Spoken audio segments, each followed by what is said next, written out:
Maodo Faye. ci wàllu pandémie bi ci lañ koy daal di doorewaat rek wala mbas mi Covid 19 bi fukk ñu yees ñoo xam ne wax nañu faatu nañ ci benn bisub lëmm fii ci biir Sénégal nag ñaari téeméer nee ñu tey ji ak juróom fukk yoo xam ne yi gàdduwaat nañu doomu jàngoro bi fi mu toll nii tey tamit liñ ci mën a jàngat mooy téeméer ba ak juróom-ñeent fukk yi ak ñeent yépp wàllante la joxante doomu jàngoro bi ci biir askan wi fukk ak juróom-ñeent yi ca Kaolack la fukk yi ak juróom ca Thiès fukk yi ak ñett yenn yi ca Touba juróom-ñaar yi ca Njaaréem ñu jokkoo ci docteur El Hadj Mamadou Ndiaye. ci junni ak ñetti téeméer ak juróom-ñetti fukk test yi ñu def ñaar téeméer ak juróom fukk ñoo ci positif yooyu am nañ ci juróom-ñaar fukk ak juróom-benn cas contact mooy ñi jot ci mbas mi fekk dañoo jaxasoo woon ak ñu yore doomu jàngoro ji amuñ ci benn cas bu jóge bitim réew mooy maanaam importé waaye am nañ ci téeméer ak juróom-ñaar fukk ak ñeent ñi nga xam ne ay cas communautaire lañu mooy ñi nga xam ne jot nañ ci mbas mi waaye xamuñ fi ñu ko jëlee wala ki leen ko wàll ñooñu nag seen lim nii la tëddee Kaolack am na ci fukk ak juróom-ñeent Thiès am ci fukk ak juróom Touba am ci fukk ak ñett Dakar Plateau am ci fukk Diourbel am ci juróom-ñaar Kër Massar am ci juróom-benn Mbour am ci juróom moom ak Ouakam ñeent ci Daara Médina Parcelles Assainies Popenguine Tambacounda ak Tivaouane ñett ci Fatick Gueule Tapée Guinguinéo Kaffrine Kolda Koumpentoum Mariste ak Somone ñaar ci Bakel Castor Colobane Diofior Grand Yoff Kédougou Liberté 6 Ndofane ak Scat Urbam benn ci Almadies Cité Aliou Sow Cité Keur Gorgui Jaxaay Fann Résidence Fass Delorme Golf Sud Goudiri Hamo 6 HLM 6 HLM Grand Yoff Liberté 1 Linguère Mamel Matam Mermoz Patte d'Oie Point E Sédhiou Sicap Mbao Thiaroye-sur-Mer Tivaouane Peulh Vélingara Yoff Zac Mbao ak Zona téeméer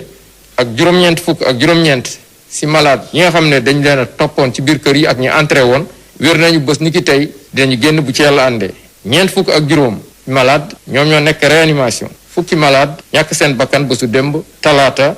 fukki fan ak juróom-ñeent ci weeru janvier mi ñu nekk ñeneen ñi des hôpital wala ci biir kër yi ñu ngi am tan ci bésu tey dalee ko ci cas bu njëkk ba Sénégal wëññi na ñaar fukki junni ak ñett ak juróom benn téeméer ak ñeent fukk ak ñaar ci ñoo xam ne jot nañ ci doomu jàngoro ji ci ñooñu fukki junni ak juróom-ñeent ak juróom-ñaar téeméer ak fanweer wér nañ ci juróomi téeméer ak ñeent fukk ak juróom-benn ñàkk seen bakkan mu des ñetti junni ak ñetti téeméer ak juróom-benn fukk ak juróom si lalu hôpital yi ak ci malade yi nga xam ne ñu leen topp ci biir kër yi. ci ñi nga xam ne ñoo nekk ci béréb yi nga xamee ne bu jàmpee ba jàmp fa lañ leen di yóbbu docteur yooyu nee ñu nag mbir mi tar na lool ñi nekk Sowétas mi ngi gën a bari ci CTE bi tey tamit fii nu toll nii liñ ci mën a wax rek mooy am na ay ndaw yoo xam ñu ngi ci ñàkk seen bakkan mu doy waar lool ñoom nag ñu ngi artu ne daal itam war nañoo xoolaat bu baax a baax boo gisee maanaam melokaan yii ci yow nga xam ne kat wopp ji mi ngi lay tàmbali di yoot maanaam bopp buy metti lool tàng metti bi daal ba metti bi gën a ëpp ak sëqët soo xam ne si sëqët su wow koŋ lay doon boobu tamit ak itam ñaare itam sa bakkan yi ndox mi tuuru tey tamit sa biir di daw wala daal nga xam ne itam dara xeeñatu la yooyu yëpp ay mbir la yooyu ku ko yëg rek nga daal di gaaw fi saa si daal di farlu docteur Khady Sall Tall waxtaan ci ak Marie Rosalie. liñ ci war a xam mooy cas grave yi mu ngi yokk ñoo ngi koy wax boobu ba tey am nañ ci tey lu toll fukk ak ñett ci fi may wax nii tegu ci yeneen fukk ak ñett yi xaar démb te cas grave yooyu nekkuñu ñu nekk seen kër toog ñi ci gën a bëri ñu ngi ci kër docteur yi donc ñi ci gën a bëri place u réanimation lañ soxla donc le fait que ñuy soxla place u réanimation rek tax na gravité bi ñu war a xam ni loru nañ bu baax ndaxte tey bu ma ni cas grave mooy que ni nit ki xalaat nañ ni mën na gën a loru ci feebar bi donc il faut ñu bàyyi xel ci loolu buñ mënee di ko moytu di fagaru bañ fa yegg moo gën dañ ciy gis ñoo xam ne duñu sax mag ndax nit ñi dañuy foog ni rek mag ñi ñooy am cas grave yooyu mais nekkul mag ñi rek dañ bëri nañ ay jeunes léegi yuy am obésité maanaam ñoo xam ni seen poids ëpp na am na ñoo ci xam ne dañu amee jàngoroy diabète am ñoo xam ne dañu amee hypertension donc ñooñ noonu ñu magat ñu ndaw dañuy amaale cas grave te bu boobaa feebar bi daf leen di sonal bu baax. kon tey yan mandarga ñoo war a yóbbee nit ñi ñu njort ne xëy na feebar bi mu ngi seen yaram. ku ci nekk xam na sa bopp donc boo njortee ni feebar bi mu ngi sa yaram da nga war a woote soit nga woote 15 soit jege ndaw même bu dee sax sage-femme bi la doon suivre nga woo ko dina la xelal looy def. seen yi nga mën a bàyyi xel koy ngay sëqat wala yow ngay yëg ni man kat dama am jafe nooyi wala man kat li may lekk dafa safatul dara wala dara xeeñatuma wala sama yaram faral di tàng fan yi wala may faral di sonn lu bari wala sama biir di daw may wat donc yooyu boo koy faral di sant sa yaram rek da nga war a woote képp koo mënte woo muy 15 bi muy 19 muy infirmier parce que tey ñu ñaa ngi ci clinique yi ñoom ci yeneen bërëb yi moo tax nag ñi war a fagaru ñi war a fagaru ndax tam daal centre yi fees na dell kii nit tey tamit ay ndaw sax léegi dañ ci daal di bokk ndax ni doomu jàngoro bi tëddee maanaam nag jël nañ ay dogal yu bari yoo xam ne yii ngir rek mën a dànk doomu jàngoro bi la waaye daal tuuti lañ ci wekk li ci des lépp dem beeg dikk bi oto yi nit ñaa ngi raj loo boo xante bi lim bi war a dugg ci oto yi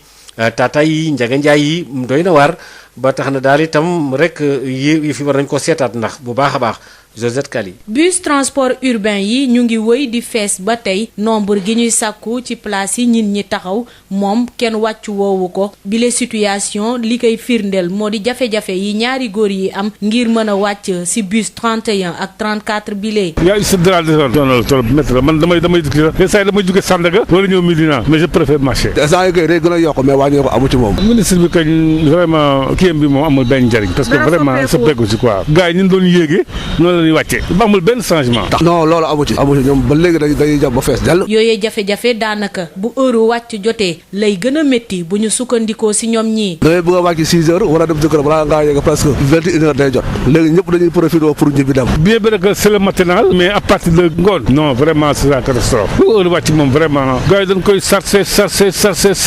ba nga xam ne nii. et puis li ci gën a métti mooy. fekkoon dañ doon takk na sax d'accord mais kenn si takk mag. les 80% takk ñu mag. ñun ñii des fois taxawaay boobu sax ak ni muy jamee noonu dañuy arrangé mais nag boo bëggee dem nag moom noonu ngay mën a def pour dem sinon boo deful noonu doo dem benn heure bi na la fekk te après yow loolu mën na laa jural leneen. mu mer ba futu Baye Sall mooy ñaawlu ni autorité yi dul toppee boobee dogal. même civil bi sax am na problème mais aussi sénégalais yi amuñu culture civisme sénégalais moo naqaree ku seer nekk loo def y a des gens qui ne croient pas à la maladie c'est le problème. ni ñu ko nemmeeku woon ci vague bu njëkk bi dogal yi nga xamante ni jëwriñ bi ñu dénk wàllum dem ak dikk jël na ko ci yemale clients yi nga xamante ni dañuy taxaw ci bus yi ngir xeex mbas mi daanaka dara amu ci. UNACOIS ba nekk ca Thiès ñoom ñooñee nañu daal lii nga xamee ne moom la ñuy jël foofee rek ne daal maanaam bu juróom-benn waxtu jotee ni préfet bi waxee foofu la dañuy daal di tëj marché yi ràpp loolu bett na leen loolu te mën na indi ay jafe-jafe ci seen liggéey chauffeur yi nekk ci garage ba ak marché central ba nekk foofu ñoom atam mbir mi bett na leen ci seen wàllu liggéey Babacar Ndaw kon daañu dem jokkoo ji ak moom léegi. gannaaw ba nga xamee ne ca Thiès UNACOIS ñoom ña fa nekk dañu ne lii nga xam ne moom la ñu wax ne fa juróom-benn waxtu jotee nañ ne ràpp marché bi tëj ko ba ëllëg ci fajar ci 6 heures du matin yooyu ñoom loolu ànduñu ci tey nee ñu ànduñu ci ëllëg ndax daal tamit chauffeur yi nekk ci marché central ba tam looloot daf leen a metti lool ndax indi na leen ay jafe-jafe Babacar Ndaw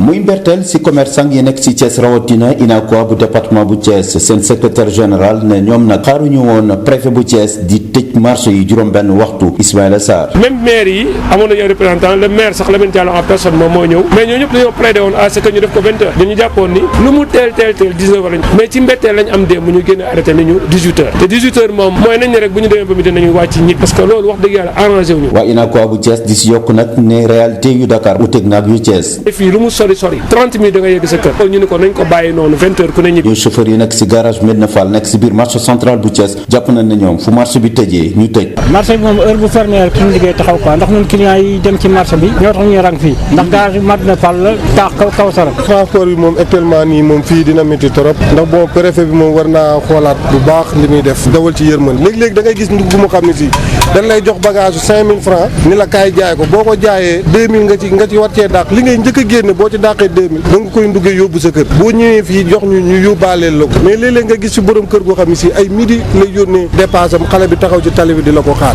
kon kooku tey bu ko defee dina métti mais bu sumalaak buñ ñi nga xam ne si ñoo nekk transport yaakaar marché bi ñuy wàcc heure bi moom vraiment dina métti trop. mais marché bi moom bu ñu mënoon a tuxal heure bi mu tëj moom dem ba 8 heures sax moo tane. commerçant yu marché yu Thiès jàpp nañ ne dogal bi ñu jël moom mel na ne daf leen gën a yokkee ndóol. li nga fi ne nii virus anti économique la parce que boo dee xool économique bi ci boobu da kaa daaneel yàq ko complètement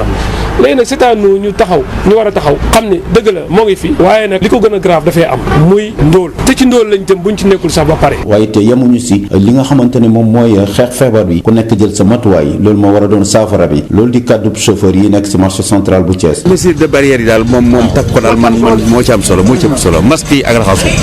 daal moo ci ëpp solo. ab dogal boo xamante ne indi na ay coow fii si Thiès moo ne si jamono jooju mbas mi moom mi ngi wëy misaal bi tey ji fukki kaaw ak juróom noté nañ ko fekk yeneen kaay diggante Mbour Tivaouane diwaanub Thiès am tey ñaar fukki kaaw ak juróom-ñett Babacar Ndaw Thiès Sud FM. ñu ngi lay jaajëfal bu baax a baax fukki fan ak ñaar yi gannaaw ba nga xamee ne jàll na ci wàllu couvre-feu bi fi ñu toll diggante Dakar ak Thiès ñi doon jaay wàllu ganaar yi daal seenu njaay tamit dellu na ginnaaw lool ndax sabab bi bokk na ci hôtel yi ñu tëj ak itam bërëbu restaurant yeeg yu demee noonu guddi gi léeg-léeg day indi ay jafe-jafe daal seenub liggéey doxatul dara fi ñu toll nii Pape Bakary Koli mi nga xam ne moo jiite fédération boobu yëngu ci wàllu mbay yore ginaar yeeg yooyu jokkoo na ci xarit seen lu jour yi ñu weesu moom taroon na lool ci ñun ndax bu ñu xoolee restaurant yi fast food yi dibiteurs yi ak yooyu ay clients yu mag lañ ci ñun donc ñooñu bu ñu liggéeyul rek ñun forcément day def ñuy laal ñun ñi nga xam ne ñooy yar ginaar yi. laal nañu laal goo xamante ni méttiwuloon nag trop comme laal bu njëkk ba waaye ñu ngi ciy sante suñu borom donc ñu yokk nañ yeneen juróom-ñetti fan donc dana xaw a métti waaye dañuy dellu muñ rek ànd ak décision bi nga xam ne moom la nguur jël di ñaan yàlla lii gaaw fay jóge ba ñu dund daal lu normal li nga xam ne loolu lañ daan dund fan yële weer waa chiffre d'affaires moom wàññeeku na commencé naa wàññeekuwul comme bële passé waaye wàññeeku bi moom am na te fi mu nekk nii moom bu ñu moyul daal si tar gu métti la jëm waaye comme que fukki fa juróom-ñaari fan lañ ñu juróom-ñaar ba juróom-ñetti fan moo ci def donc nañu muñ rek xam ni bon si luy doxal réew mi la te que ñun ñëpp ñu ànd ci rek te di ñaan yàlla mbas mi gaaw fay jóge ba ku nekk delluwaat ci li nga nekkoon. village yooyu ca Ndar bu ñu fa demee foofu gannaaw ba benn waxtu demee ba fekkoog fukki minute ak juróom gendarmerie ba nekk foofee jeexal nañ tàkk nag fexe nañ ba jàpp daal aw nit ñoo xam ne dañoo àndoon rek def ay tuuxi doona ay wuyu ak i musiba am na ci ñaar ñoo xam ne jàpp nañ leen moom ba buur teg na leen loxo dañ doon yàq rek nag di dem yàgg koo def itam Yves Tendeng. patrouille yi nga xamee ni élément yu brigade territoriale bu gendarmerie bu Ndar doon amal ci guddi bu nekk ci fan yi ñu weesu daanaka mujj naa jur dara ci biir quartier bu Bujuk ak Sanaar ci biir ñaari gox yooyu le daanaka bëri yoon na fa li fa askan wi doon jàmbat ci ay agression ak i cambriolage yi fa doon am ba tax na ñii di gendarme mujj nañu teg loxo ci band ñaari samba boy maanaam ay sàcckat yi doon opéré ci douane googule bokk na fi kii di Oumar Sow tollu ci ñaar fukki at ak juróom benn ak ki mu àndaloon di Demba Badiane tollu ci ñaar fukki at ñoom ñaar ñëpp daanaka gendarme mujj nañu leen teg loxo ginnaaw bi ñu doon jéem a sàcc te loolu le mujjeewul antu yëf yi daal di am nag ci guddi dibeer fukki fan ak juróom-ñaar jàpp altine fukki fan ak juróom-ñett ginnaaw bi ñaari samba boy duggee ci benn kër foofule ca Sanaar ci boori ñaari waxtu ci guddi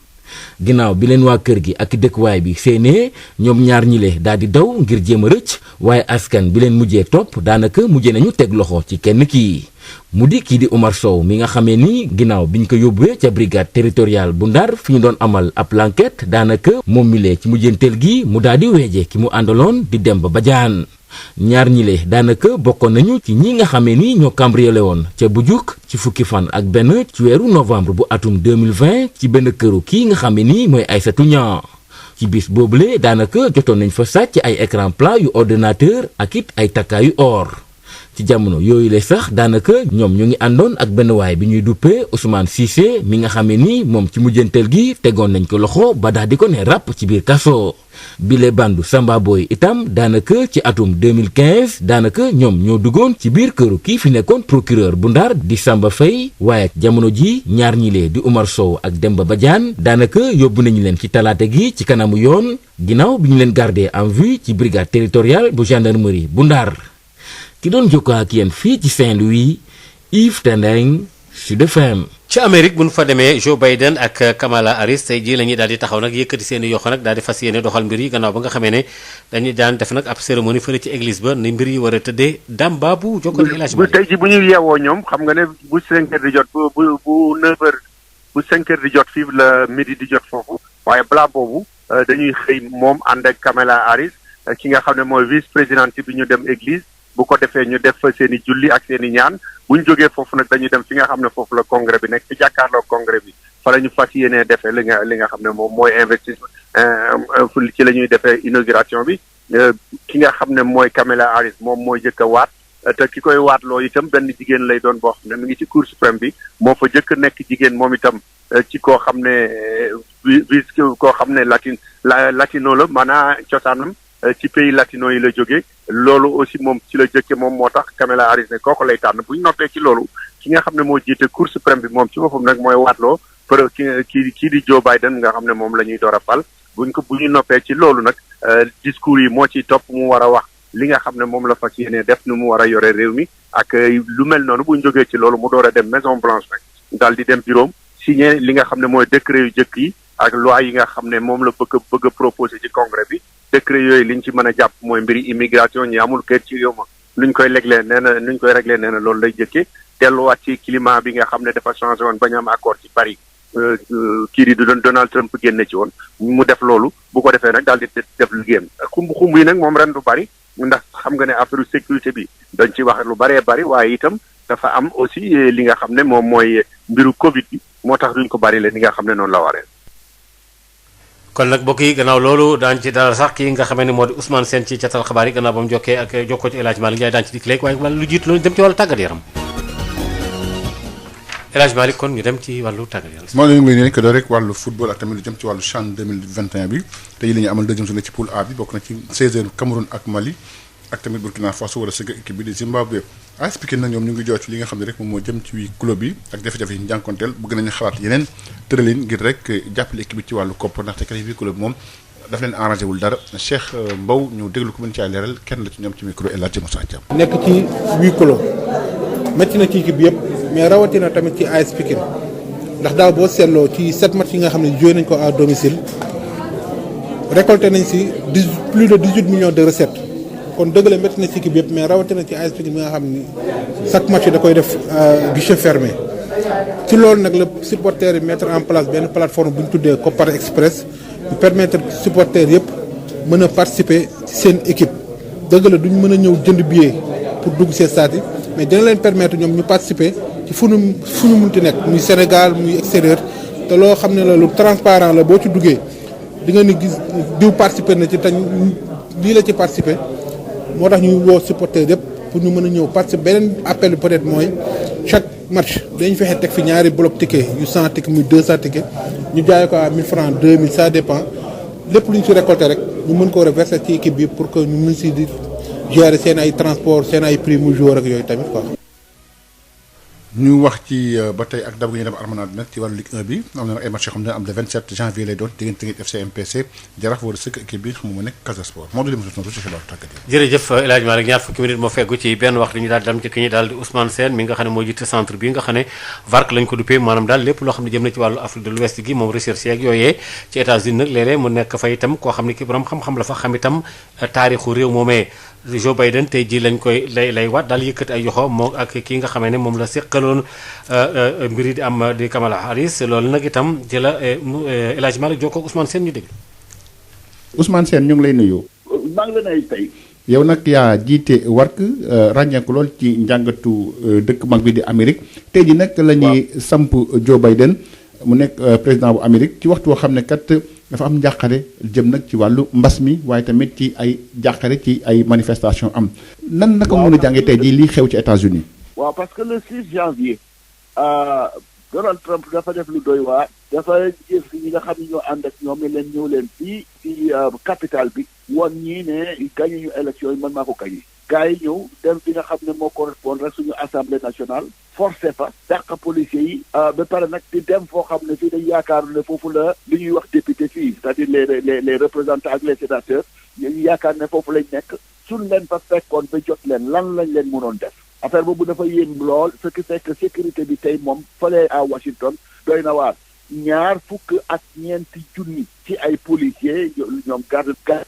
ñu nga foofu pour que cérémonie bi jaar yoon te du am débordement am na sax journaliste yoo xam ne dañ ne bon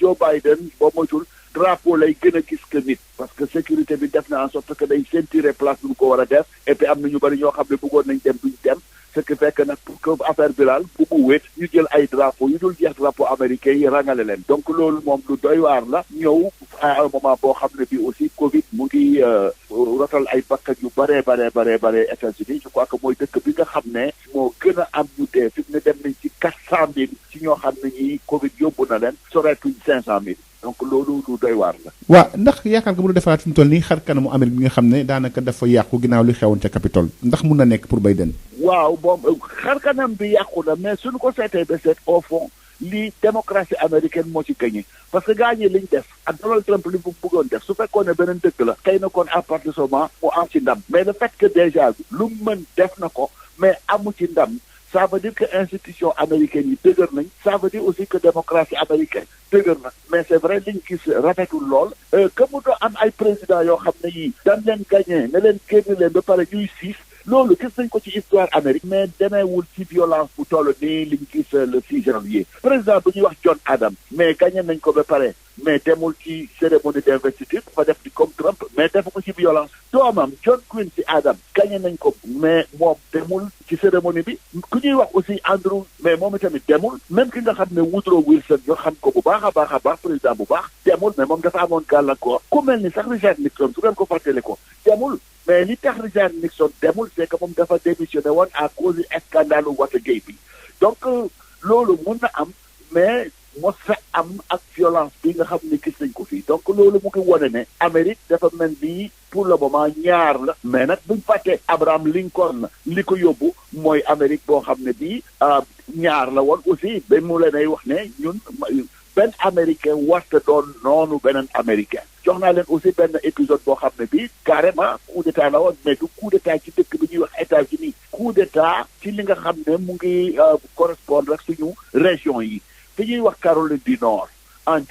1898 ci benn dëkk bu ñuy wax Wilmington taxawal nañ ci état boobu gouvernement boo xam ne ay nit yu ñuul ak nit yu weex ñoo ko tegoon parce que coalition la woon nit yu ñuul ñi ak nit yu ñeex yi ànd def politique mais aussi dëkk boobu noir yi am fa doole lool ci affaire alal magasin yoo xam ne yi yu am doole lépp di dox mais ñi nga xam ne dañu nekk extrême droite mais ñu ñëw def coup d'état daaneel nguur gi pare jël nit yu ñuul ñi rey leen la taal seen kër loolu gis nañ ko aussi mais li ñuy ñaan yàlla mooy li nga xam ne mu ngi xew nii ci États-Unis en tout cas bu mu dem fu sore et que Joe Biden nga xam ne moom nag négociation xereñ na nañ toog waxtaan teg carte yi ci table bi waxtaan loolu xereñ na ci lool yal na ko yàlla dimbalee mu mun a waxtaan ak ñeneen ñëpp du ñu juboo lan la nag continent Afrique mën a xaar ci Joe Biden. pour le moment daal li nga xam ne teg na ko ci table mooy priorité mooy yi ma leen wax yi Afrique dina ci bokk nécessairement mais dérouléegul programme am pour Afrique li ma mën a wax daal mooy lépp li nga xam ne moo ngànk coopération internationale États-Unis te ñu nekk fi